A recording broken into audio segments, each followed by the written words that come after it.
Okay mga ka-DJ, matutungayan na natin laban ni Jimel Pacquiao, anak ni Pambansang Kabao. Makikita natin kung may improvement kumpara nung nakaraan laban niya, kasi nakaraan laban niya po ay nauwi po sa tabla. Nakikita natin na mas matangkad yung kalaban ni Jimel. Ayan, nakikilala sila mga ka-DJ. With a record of 0-1, looking for his first win from Blackfoot, Idaho, Derek the Buck Gates.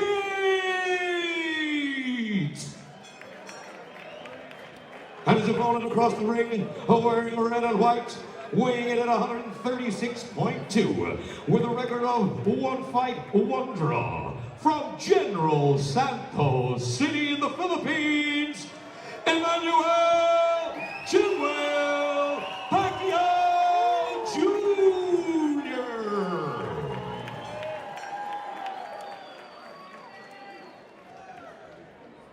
And our third man, Rudy Barrigan, to give final instructions. That was perfect right here. The bout's going to be moved right in the middle, okay? Do me a favor, 1 4 rounds.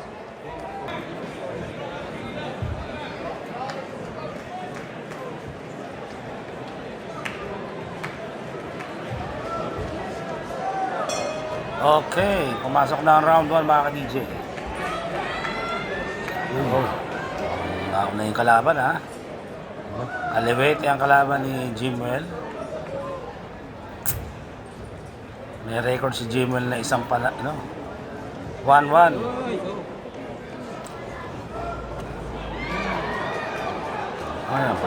Parang bara-bara.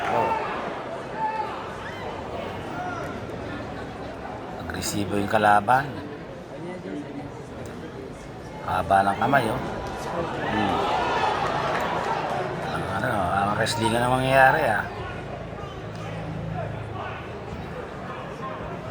Siyempre, kahit pa paano, may pressure, anak ka ng Pambansang Kabao. Kailangan may maipakita kang kakaiba man lang, no? Yung nakaraan, draw, lamang sa puntos yung kalaban.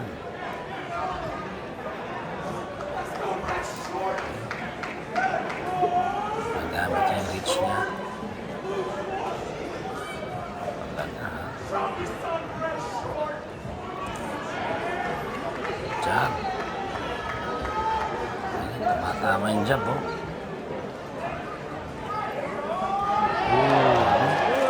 Tumama yung left hook. Kailangan dito maganda kondisyon mo para hindi ka kakapusin. Yun. Maganda yung composure ni Jimel dito. Focus mo, mamama siya ron.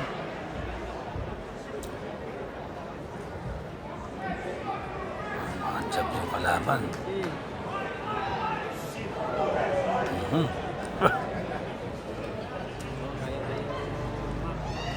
Ginagamit niya yung kanyang advantage.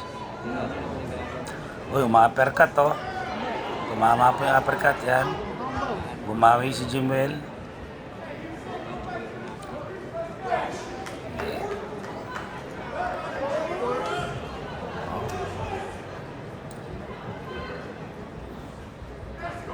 Lamang sa reach yung kalaban, mahabang kamay. Yun. Kailangan talaga pumasok si Jimel para makatama siya. Kailangan makalapit siya, kasi kung mangyayari yung lalaro lang siya sa malayo, mahirapan tumama. Ayan. Parang dapat style nung tatay niya na si Manny, yung tinatamaan siya.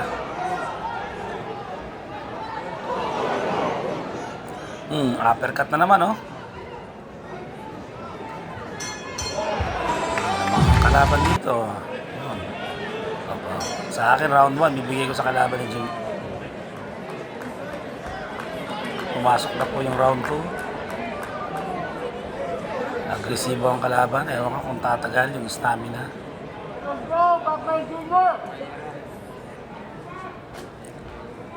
Kailangan makabawi ang ating kababayan na si Jimel.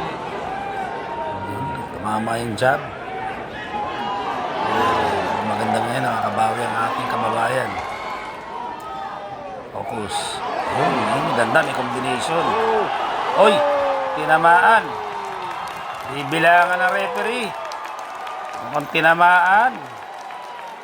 Nasaktan yung kalaban, mga ka-DJ. Akala ko matibay. Nako.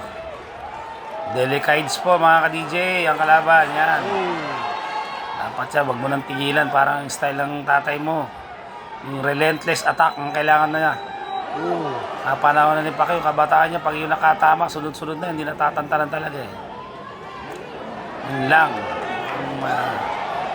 May weakness yung kalaban. Biglang nag-iba ng ano ha. Uy, ano yun? Bagsak na naman, mga ka-DJ. Nako, akala ko matibay. Binilangan na naman ng referee. Ay wala na, tapos na agad, mga ka-DJ. Natapos sa round 2. Tinigil na ng referee. Ayun, panalo ang ating kababayan, ang anak ng ating pambansang kamao na si Jimwell Pacquiao. Ayun, panalo ang ating kababayan. Very proud ang kanyang daddy na si Manny Pacquiao. Yan. Iyapos na. Yan, mga ka-DJ, hanggang dito na lang. Salamat po.